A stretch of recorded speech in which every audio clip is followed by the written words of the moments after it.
இன்னைக்கு நம்ம இந்த வீடியோல பார்க்க போற விஷயம் கேட்டீங்கன்னா WWE ராக் மீண்டும் ரிட்டர்ன் வர போறார். ராக் எப்போ ரிட்டர்ன் வர போறார், என்ன மாதிரியான ரிட்டர்னுக்கான உண்மை காரணம் என்னன்றத ஃபுல் டீட்டெயில் தெரிஞ்சுக்கலாம். அதெல்லாம் தெரிஞ்சுக்கிறதுக்கு முன்னாடி நீங்க நம்ம சேனலை சப்ஸ்கிரைப் பண்ணி வச்சுங்க. இதே போல இன்ட்ரெஸ்டிங்கா ரெஸ்லிங் பார்க்குற உங்க ஃப்ரெண்ட்ஸுக்கு இந்த வீடியோ ஷேர் பண்ணி விட்டுட்டு தொடர்ந்து பாருங்க.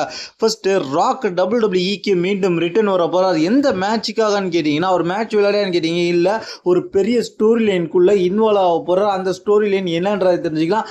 அதுதான் என்ன மேட்ச்னு கேட்டீங்கன்னா நைட் ஆஃப் சாம்பியன் ஒரு பெரிய மேட்ச் நடக்க போகுது. நைட் ஆஃப் சாம்பியன்ல John Cena vs CM Punk இவங்க ரெண்டு பேருக்கும் WWE undisputed universal championship match நடக்க போகுது. இந்த மேட்ச் தான் மெயின் ஈவென்ட்ல நடக்க போகுது.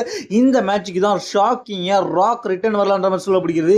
ஏன்னா ராக் இதுக்கு முன்னாடி ரெசல்மேனியாக்கு முன்னாடி ரிட்டர்ன் வந்ததுக்கு அப்புறமும் ராக்கை வந்து ட்ரோல் பண்றதுல முக்கிய பங்கா வச்சு ராக்கை வந்து திட்டுறதுல முக்கிய பங்கா இருந்த சிஎம் பங்க் தான். அப்படிப்பட்ட சிஎம் பங்க் வந்து இப்போ ராக்கோட ஆளான ஜான் சினாவுக்கு எகென்ஸ்டா விளையாண்டுட்டு இருக்காரு. அதனால ராக் வந்து இப்போ வந்து இந்த ஸ்டோரி இறங்கினா பயங்கரமா இருக்குன்ற மாதிரி சொல்லப்படுகிறது. அது மட்டும் இல்லாம சிஎம் பங்க கிளியராகவும் தோக்க வைக்க கூடாதுன்றதுக்காக தான் இப்போ ராக்க உள்ள வர வைக்க போறாங்கன்ற மாதிரி சொல்லப்படுகிறது.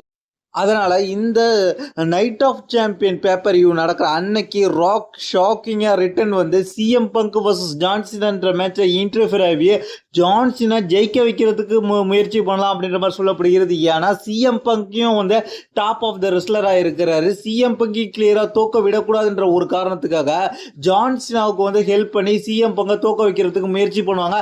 அதனால இந்த ஸ்டோரி லைனில் பங்கேற்கிறதுக்காக தான் ராக் வர போறாரு. அதனால இனி வரும் நாட்களில் John Cena vs CM Punk story லைன்ல சிஎம் பங்க் வந்து ஜான் சினாவையும் தாண்டி ஜான் சினாவோட உருவாக்கின ஸ்டோல் வாங்கின ராக்கையும் ட்ரோல் பண்ண போறார். அதனால இந்த ஸ்டோரி லைன் பயங்கரமா இருக்க போது. இதன் மூலமாக ஜான் சினாவுக்கு அப்புறம் வந்து சிஎம் பங்க் ராக்கை சந்திக்கலாம் அப்படின்ற மாதிரி ஒரு ரூமர் போயிட்டு இருக்கு. பெரிய பெரிய மேட்ச்லாம் இனிமே பார்க்க போறோம். அதுக்காக தான் இப்போ இந்த ஃபீடு உருவாக போகுது. இதை பத்தி உங்களுடைய கருத்து என்னன்றது கீழே உள்ள கமெண்ட்ஸ் கமெண்ட்ங்க. தேங்க்ஸ் ஃபார் வாட்சிங்.